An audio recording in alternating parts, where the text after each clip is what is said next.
เด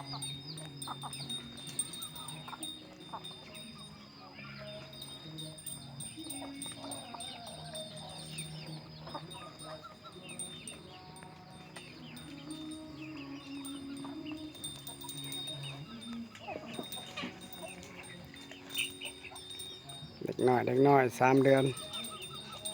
ยังน้อยขนาดพอต้มอยู่สันนี่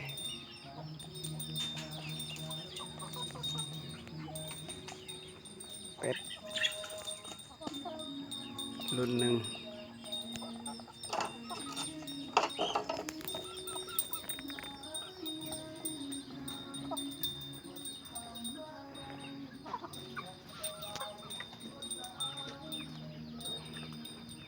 อยู่กับธรรมชาติแบบนี้แล้ว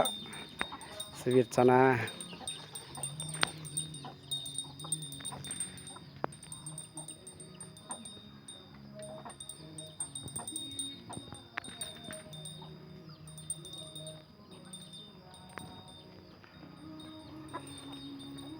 บ่มีเดิน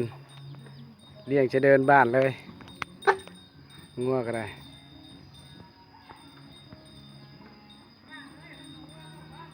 หญ้าเบิด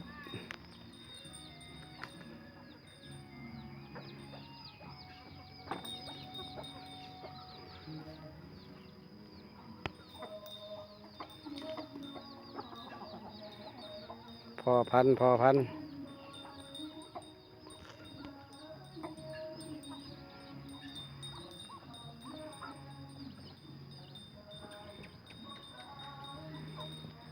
อไก่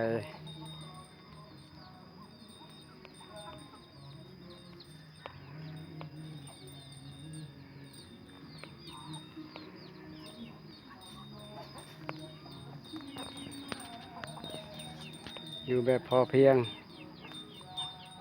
มีความสุขพอจบชีวิตของคนบ่ขออย่างไร